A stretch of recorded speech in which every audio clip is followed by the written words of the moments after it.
तो मैं अब चला रहा हूँ मारुति सुजुकी विक्टोरिस, और इमीडिएटली जो बात आप कंपैरिजन में देखेंगे, जब आप इसका कंपैरिजन करते हैं क्रेटा के साथ, तो ये है कि जो इसकी राइड क्वालिटी है वो ज़्यादा बेहतरीन है। जी हाँ, जो राइड कंफर्ट है इस गाड़ी का ज़्यादा बेहतरीन है।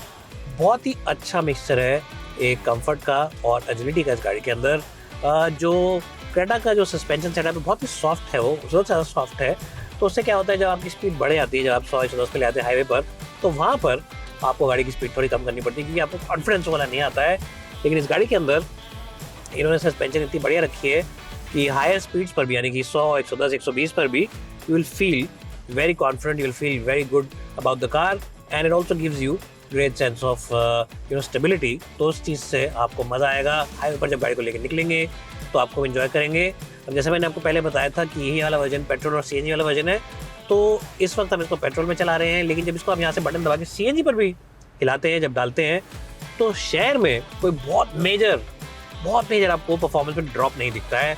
ये बहुत ही बढ़िया बात है मारुति सुजुकी की, और ये चीज़ कोई और मैन्युफैक्चरर मैच नहीं कर सकता है। मैंने टाटा की भी गाड़ियाँ चलाई हैं जो फैक्ट्री फिटेड सीएनजी के साथ आती हैं, और मैंने मारुति की भी चलाई है और मैन्युफैक्चरर्स की भी चलाई है 1-2 की, लेकिन जो परफॉर्मेंस आपको मारुति सुजुकी की गाड़ी से मिलता है वो आपको किसी और गाड़ी से नहीं मिलता है when you're driving it on pure CNG mode. So that's something which is quite good, and that gives the Victoris the edge over the Creta as well. क्योंकि देखें जी, अगर आपको डीजल वाली क्रेटा लेनी है तो उसकी एज कम रहेगी, यानी कि एनसीआर में रहते हैं तो 10 साल के अंदर आपको बेचनी पड़ेगी। लेकिन अगर ये वाली गाड़ी लेते हैं तो 15 साल तक आप इसको रख सकते हैं, लंबा रख सकते हैं, तो हिसाब से रीसेल वैल्यू में भी आपको बेनिफिट मिलता है। तो ये भी एक बहुत बड़ा एडवांटेज है इस गाड़ी के पास कंपेयर टू द क्रेटा।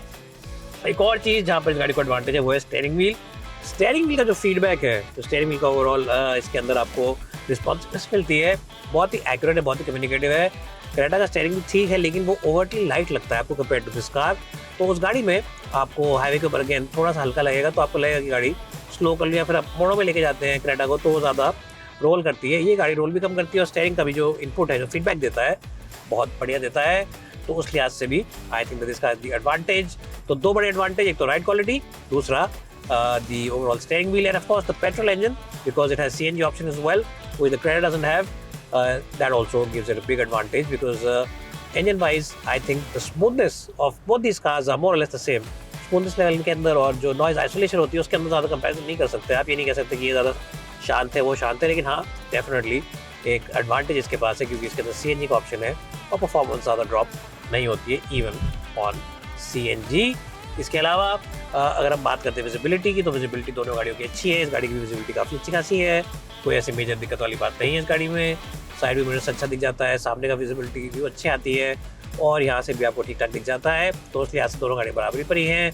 और अगर हम बात करते हैं परफॉर्मेंस की, तो again I think both these cars on pure petrol power are more or less neck and neck. अब आपको पता ही होगा कि विक्टोरियस के अंदर एक फुल हाइब्रिड सेटअप भी आता है, वो भी एक ऑप्शन है। और हाँ, एक और एडवांटेज है कि इसके अंदर आपको 4x4 का ऑप्शन जैसे ग्रैंड विटारा मिल जाता है, तो वो भी आप कर सकते हैं। So these things really give it a big advantage over the Hyundai Creta in the driving department as well. अब गाड़ियों को रोकते हैं और आपको एक डेफिनेटिव वर्डिक्ट देते हैं कि कौन सी गाड़ी ज़्यादा बेहतर है, क्या Hyundai Creta लेनी चाहिए आपको, या फिर आपको विक्टोरियस की तरफ देखना चाहिए। तो आज की वीडियो में क्या देखा, हमने ये देखा कि Hyundai Creta अपने आप में एक अच्छा प्रोडक्ट है, एक वेल राउंडेड पैकेज है, और काफ़ी कंफर्टेबल गाड़ी है, और फीचर वाइज भी काफ़ी अच्छे है। लेकिन जो विक्टोरियस है भी किसी तरीके से पीछे नहीं, इनफैक्ट ये आगे है क्रेटा से। क्यों आगे है? इसके अंदर जो बूट आता है वो काफ़ी बढ़िया है, इलेक्ट्रिक टेलगेट के साथ आता है। CNG वर्जन जो इस गाड़ी के अंदर आता है उसके अंदर कोई कॉम्प्रोमाइज़ नहीं है बूट में। साथ ही साथ आपको मिलती है ज़्यादा बेहतरीन राइड क्वालिटी, और सीट कंफर्ट भी इस गाड़ी के अंदर ज़्यादा बेहतरीन है। डॉल्बी एटमॉस का जो साउंड सिस्टम है वो बहुत ही आलीशान एक सिनेमैटिक एक्सपीरियंस आपको गाड़ी के अंदर बैठे हुए दिखता है। तो यानी कि it's like a cinema on wheels. ये सब चीज़ें क्रेटा में नहीं आती हैं।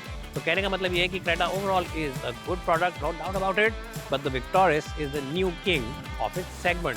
क्रेटा को अगर हम देंगे 100 में से 94 का स्कोर, तो हम देंगे विक्टोरियस को डेफिनेटली एक स्ट्रॉन्गर स्कोर 96 का।